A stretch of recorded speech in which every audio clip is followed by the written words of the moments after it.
Alright, Soaring Hammer and 405th members. I got this all mixed up and I am putting on our Rebound 25 today. What is very good about Rebound 25, there's a couple things, but one of the really good things is that it is self-leveling. Which means all these crevices in here, Rebound 25 will actually go into them and fill them in.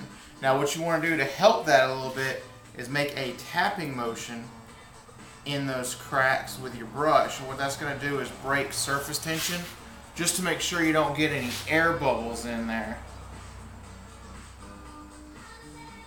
So for our first batch, you want to make sure it goes on nice and smooth.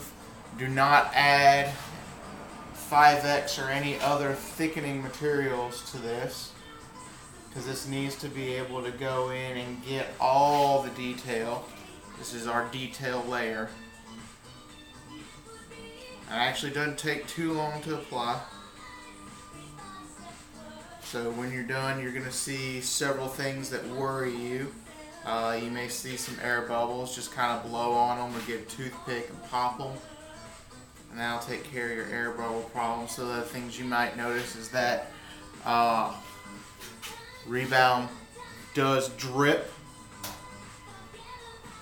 It's because it's slimy. It's a what I like to call a snotty consistency.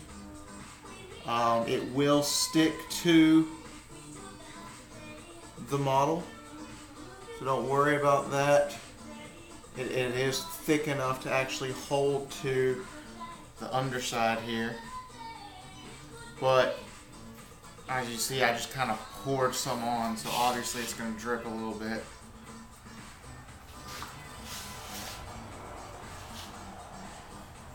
And I'm sure this is very, very boring for you guys, but this is how you make a mold. Now, Rebound 25 is available from any smooth-on distributor. My favorite smooth-on distributor happens to be Reynolds. They are located all over the country, but as I am here in Texas, I actually get my product from either the Texas location or the Chicago location, depending on how fast I need it.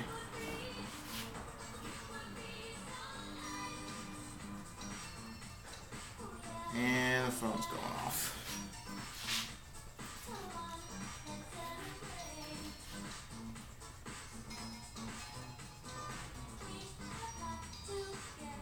Johnny, if that's you, then I will call you back in a minute.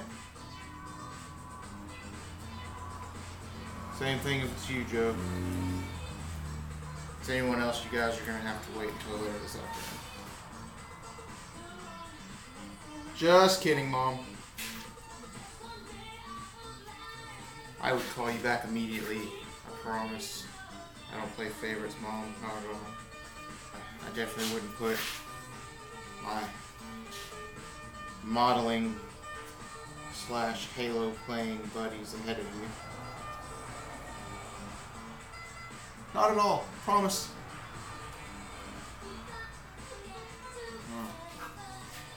Now that we've covered that fact,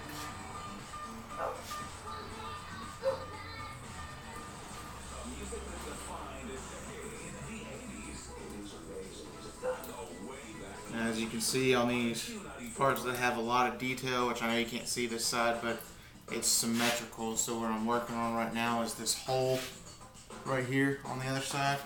I'm actually tapping that in. That way we break surface tension and we don't get any air bubbles inside of that. The last thing you want is an air bubble when you're trying to cast, because that's just more sanding. And if you're anything like me, then you want to do as little sanding as possible, which is why I go through the expense of making multiple molds Instead of just one, I have versions 1, 2, and 3 of almost everything I do, because, well, let's face it, I'm picky. And my version 1 is always a working mold. My version 2s are casting molds, but what I consider battle damage quality. And what that means is it's got some imperfections in it that look really authentic as far as battle damage. But when you want to get one of those nice, clean, crisp pulls out of it, you end up having to patch it later on because there are a little bit of dings in it.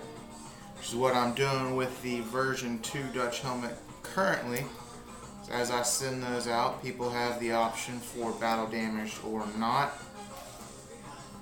I actually prefer the battle damage, but we'll use Brutus's helmet for example. Brutus's helmet, he did not want battle damage, so I actually patched that all up. He's getting a nice shiny off the run for a rookie helmet, as it would be called, because there's no battle damage for it. He's a rookie, fresh out of training. He also opted to have his painted a very nice shiny black, because that is Brutus's color scheme. Way he can wear the helmet with his Recon armor, which would be very cool if he decides to do that. So what I'm hoping to see is a Dutch helmet with Recon armor on the motorcycle. So keep that in mind, Brutus. And apparently I am very popular today, guys. I'm sorry, my phone just keeps going off. Hopefully the radio is covering that up so it's not annoying you guys as much as it is annoying me right now.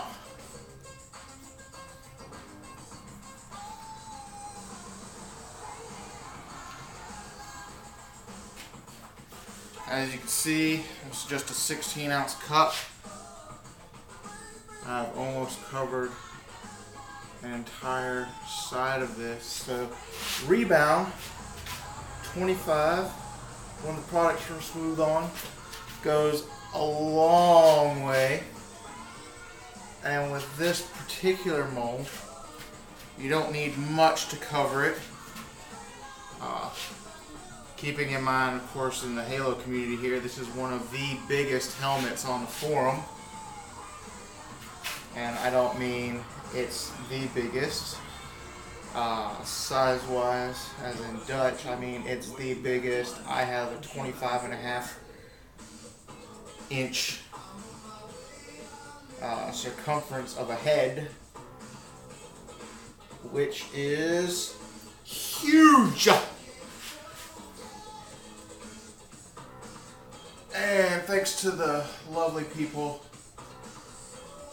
from Smooth On, they provided me a way to mold this helmet at a relatively inexpensive cost